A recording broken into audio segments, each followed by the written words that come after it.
Hello students, इस video lesson में आपका बहुत बहुत स्वागत है। इस लेसन में आज हम बात करने वाले हैं एरो फंक्शन की। तो चलिए ये देखते हैं कि ये एरो फंक्शन क्या होता है। तो स्टूडेंट्स, ये एरो फंक्शन हमारा बिल्कुल ही नॉर्मल फंक्शन की तरह काम करता है, बट यहाँ पे सिर्फ एक मेजर डिफरेंस है, और वो ये है कि एरो फंक्शन आपका नॉर्मल फंक्शन से छोटा होता है। इसका सिंटैक्स जो होता है वो नॉर्मल फंक्शन से छोटा होता है। और दूसरा डिफरेंस ये है कि एरो फंक्शन को आप कंस्ट्रक्टर की तरह यूज़ नहीं कर सकते हो, लेकिन ये जो कंस्ट्रक्टर वाली बात है वो दूसरे कोर्स की बात है जिस पे मैं इसके बाद वर्क करूँगा। वो हम ऑब्जेक्ट ओरिएंटेड जावास्क्रिप्ट प्रोग्रामिंग में पढ़ेंगे। लेकिन अभी के लिए हमें बस इतना जानना है कि एरो फंक्शन का काम बिल्कुल ही नॉर्मल फंक्शन की तरह होता है, लेकिन यहाँ पे बस हमारा सिंटैक्स छोटा होता है। एरो फंक्शन में हमारा सिंटैक्स छोटा होता है। तो चलिए एक एग्जांपल देखते हैं। तो मैं यहाँ पे वही सम वाला प्रोग्राम बनाऊंगा जो हम यहाँ पे बना रहे थे, और मैं इसे आपको एरो फंक्शन में करके दिखाऊंगा। तो स्टूडेंट्स, एरो फंक्शन बनाने के लिए हम सबसे पहले कॉन्स्ट का यूज़ करेंगे, सो कॉन्स्ट, और उसके बाद हम यहाँ पे अब अपने एरो फंक्शन का नाम दे देंगे। तो मैं इस फंक्शन का नाम देना चाहता हूँ सम, और उसके बाद हमें इक्वल टू का साइन देना होगा, ठीक है। और उसके बाद ये पैरेंथेसिस, और इस पैरेंथेसिस के अंदर, सो ये जो हमारा पैरेंथेसिस है इसके अंदर हम अपने पैरामीटर को डाल सकते हैं। तो मुझे यहाँ पे 2 पैरामीटर चाहिए, तो मैं डालूँगा num1, फिर मैं कॉमा से सेपरेट करूँगा और फिर मैं डालूँगा num2, ठीक है। और इसके बाद आपको यहाँ पे एक फैट एरो की डालना है, और फैट एरो की हमारा ये होता है, सो इक्वल टू साइन, और उसके बाद ये ग्रेटर देन का साइन, ठीक है। और उसके बाद आपको ये कर्ली ब्रेसेस डालना है, और इस कर्ली ब्रेसेस के अंदर अब अपना कोड लिखोगे।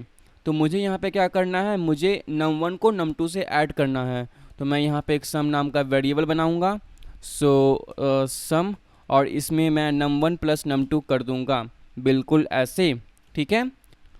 और अब मैं इस सम को रिटर्न करूँगा, ओके। तो मैंने यहाँ कर दिया सम को रिटर्न, और अब मुझे क्या करना है, मैं इस सम को कॉल करूँगा, और यहाँ पे मैं पहली वैल्यू डालूँगा 2, और उसके बाद मैं डालूँगा 3, और इस रिटर्न वैल्यू को, सो हमें यहाँ पे जो 5 रिटर्न मिलेगा मैं उसे एक वेरिएबल में सेव करूँगा। सो यहाँ पे मैं बना लेता हूँ लेट सम, और इज़ इक्वल टू ये, ठीक है। मैं यहाँ पे नाम चेंज करता हूँ जिससे कि आपको कन्फ्यूज़न ना हो, सो माई सम, और ये बन गया हमारा माई सम वेरिएबल।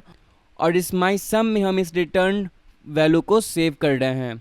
तो चलिए इसे हम सबसे पहले कंसोल में प्रिंट कर लेते हैं, सो कंसोल डॉट लॉग, और उसके बाद मैं आपको ये समझा दूंगा कि ये एरो फंक्शन कैसे वर्क कर रहा है। तो चलिए सबसे पहले मैं इसे प्रिंट करता हूँ, और उसके बाद हम इसे यहाँ पे रन करेंगे, और आप देखोगे यहाँ पे 5 प्रिंट हो रहा है। तो स्टूडेंट्स, हम अपना एरो फंक्शन बिल्कुल ऐसे ही बनाते हैं। नॉर्मल फंक्शन को बनाने के लिए हम यहाँ पे फंक्शन कीवर्ड का यूज़ करते थे, लेकिन हम यहाँ पे एरो फंक्शन को बनाने के लिए कॉन्स्ट कीवर्ड का यूज़ करते हैं। और कॉन्स्ट कीवर्ड का यूज़ करने के बाद हमें अपने फंक्शन को यहाँ पे लिखना पड़ता है, हमारे फंक्शन के नाम को हम यहाँ पे लिखते हैं, और उसके बाद हमें इक्वल टू का साइन देना होता है, और उसके बाद हम पैरेंथेसिस देते हैं, और उस पैरेंथेसिस के अंदर हम अपने पैरामीटर को लिखते हैं जैसे कि हमने यहाँ पे लिखा है। और उसके बाद हमें ये फैट एरो की डालना होता है, और उसके बाद हम इन दोनों कर्ली ब्रेसेस को डालते हैं, और उस कर्ली ब्रेसेस के अंदर हम अपना एक्चुअल कोड जो होता है वो हम लिखते हैं।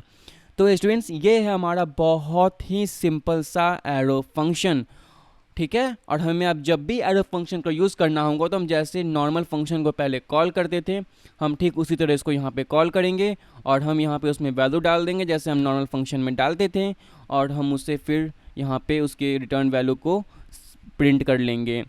सो स्टूडेंट्स, ये था हमारा बहुत ही बेसिक सा एरो फंक्शन। अब चलिए मैं आपको एरो फंक्शन के कुछ और फीचर्स को बताता हूँ। तो ये हमारा बेसिक एरो फंक्शन हो गया। अब हम एरो फंक्शन के कुछ एडवांस फीचर को देखेंगे। तो उसके लिए मैं सबसे पहले एक बना लूँगा से हाई नाम का एरो फंक्शन। तो मैंने यहाँ पे यूज़ किया कॉन्स्ट कीवर्ड, और फिर मैंने अपने फंक्शन को नेम दे दिया, ठीक है। चलिए मैं इसे सेव हेलो कर देता हूँ। सो से हेलो नाम का बन गया हमारा एक एरो फंक्शन। यहाँ पे हमने कॉन्स्ट का यूज़ किया, उसके बाद हमने उस फंक्शन को नाम दिया, फिर हमने इक्वल टू दिया, और फिर अब हम यहाँ पे डालेंगे अपना पैरामीटर। तो मैं यहाँ पे डालने वाला हूँ नेम, ठीक है। मैं इस पैरामीटर में मांग रहा हूँ यूज़र से कि आप मुझे एक नेम दे दो। उसके बाद हम यहाँ पे फैट एरो की का यूज़ करेंगे, और फिर ये कर्ली ब्रेसेस, और मैं एंटर करूँगा, और मैं यहाँ पे डालूँगा console.log और उसमें मैं डालूँगा यहाँ पे कुछ वैल्यू। सो मैं डालूँगा हेलो और फिर मैं इस नेम को यहाँ पे डाल दूँगा जो हम यूज़र से मांग रहे हैं। तो ये फंक्शन हमारा क्या करेगा, ये हेलो उसके बाद जो भी हम नाम डालेंगे उससे कंसोल में प्रिंट करेगा।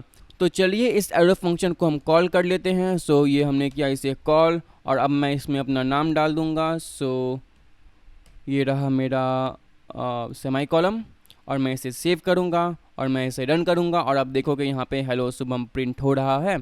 तो हमने यहाँ पे कॉन्स्ट कीवर्ड का यूज़ करके एक एरो फंक्शन बनाया है और इस फंक्शन में मैं नेम मांग रहा हूँ और उस नेम को मैं यहाँ पे प्रिंट कर रहा हूँ हेलो के साथ।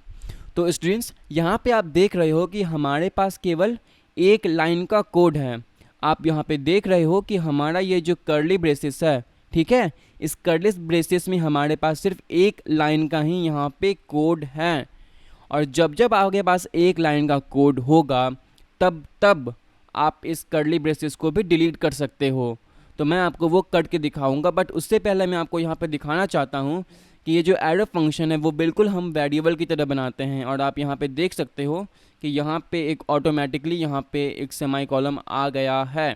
ओके, तो ये इसलिए आ गया है कि मैं एक प्लगइन यूज़ करता हूँ जो कि ऑटोमेटिकली हर जगह पे ये सेमी कॉलम डाल देता है। उस प्लगइन का नाम है प्रिटियर, अगर आपको यूज़ करना था वो भी यूज़ कर सकते हो। तो चलिए मैं आपको अब दिखाऊंगा कि आप इस एरो फंक्शन को और भी शॉर्टर कैसे कर सकते हो। मैंने अभी अभी आपको बताया कि जब जब आपके पास केवल एक लाइन का कोड रहेगा इस कर्ली ब्रेसेस के अंदर तब तब आप इस कर्ली ब्रेसेस को डिलीट कर सकते हो, हटा सकते हो। तो मैं आपको दिखाता हूँ, मैंने हटा दिया उधर से और अब मैं इधर से इसे हटा दूँगा और अब मैं इस प्रोग्राम को सेव करूँगा और अब मैं यहाँ पे अपना फुल नेम डाल देता हूँ। सो शुभम सौरभ और मैं यहाँ पे स्पेलिंग भी ठीक कर लेता हूँ। सो ये हो गया मेरा स्पेलिंग ठीक और अब मैं इसे सेव करूँगा और मैं इसे रिफ्रेश करूँगा और आप देखोगे कि यहाँ पे हमारा प्रोग्राम वर्क कर रहा है। सो इस बात से हमें ये समझ में आता है कि जब हमारे पास केवल एक लाइन का कोड होगा इस कर्ली ब्रेसेस में तब हम कर्ली ब्रेसेस को डिलीट कर सकते हैं और हमारा एरो फंक्शन और भी शॉर्टर और भी छोटा हो जाएगा। सो चलिए स्टूडेंट्स, अब हम देखते हैं कि हम अपने इस एरो फंक्शन को और भी छोटा कैसे कर सकते हैं। स्टूडेंट्स आप यहाँ पे देख सकते हो कि हम यहाँ पे इस सम को रिटर्न कर रहे हैं। हम चाहें तो इसे डिलीट करके डायरेक्टली इस num1 और num2 के सम को रिटर्न कर सकते हैं। हमें यहाँ पर कोई सम कांस्टेंट बनाने की ज़रूरत नहीं है, हम डायरेक्टली इस दोनों के सम को रिटर्न कर देंगे। तो मैं यहाँ पे डालूँगा रिटर्न num1 प्लस num2 और मैं इसे अब यहाँ से हटा दूँगा। सो चलिए इस प्रोग्राम को हम सेव करते हैं और हम इधर इसे रिफ्रेश करते हैं और आप देखोगे ये बिल्कुल वर्क कर रहा है। सो चलिए अब हम इसकी वैल्यू को थोड़ा चेंज कर देते हैं और हम फिर से चेक करते हैं और ये वर्क हमारा कर रहा है। सो चलिए अब इस एरो फंक्शन को हम और भी छोटा करते हैं। हम जानते हैं कि जब हमारे कर्ली ब्रेसेस के अंदर सिर्फ एक लाइन का कोड होता है तो हम कर्ली ब्रेस को हटा सकते हैं। तो मैं यहाँ से ये कर्ली ब्रेस हटा दूँगा और फिर मैं ये भी कर्ली ब्रेस यहाँ से हटा दूँगा और उसके बाद आप देख रहे हो कि यहाँ पे इस रिटर्न में हमें एरर मिल रहा है। जब हमारे पास एक लाइन का ही कोड है कर्ली ब्रेस के अंदर तो हम कर्ली ब्रेसेस के साथ ही इस रिटर्न कीवर्ड को भी हटा सकते हैं। तो मैं यहाँ से ये रिटर्न कीवर्ड हटा दूँगा और मैं इसे इस लाइन पे कर दूँगा और फिर मैं इस प्रोग्राम को सेव करूँगा और आप देखोगे अभी कोई भी एरर नहीं आएगा। सो अब मैं यहाँ से इस 3 को चेंज करके कर दूँगा 5 और मैं इस प्रोग्राम को सेव करूँगा और मैं इसे रन करूँगा और अब देखोगे हमारा प्रोग्राम बिल्कुल वर्क कर रहा है। सो स्टूडेंट्स ये था हमारा एरो फंक्शन और आज हमने सीखा कि हम अपने एरो फंक्शन को छोटा कैसे बना सकते हैं, हम एरो फंक्शन का यूज़ करके अपने प्रोग्राम को शॉर्ट कैसे कर सकते हैं। एंड आई होप कि आपको ये सब बिल्कुल समझ में आ गया होगा। अगर आपके पास कोई भी क्वेश्चन है तो आप नीचे कमेंट सेक्शन में पूछ सकते हो। सो इस लेसन के लिए इतना ही और ये कोर्स अब ऑलमोस्ट ख़त्म हो गया है। सो अगले वीडियो में अगले लेसन में मैं आपको बहुत सारे रिसोर्सेज देने वाला हूँ जहाँ से आप अपने जावास्क्रिप्ट के स्किल को और भी ज़्यादा इम्प्रूव कर सकते हो। सो चलिए मिलते हैं अगले लेसन में। बाय।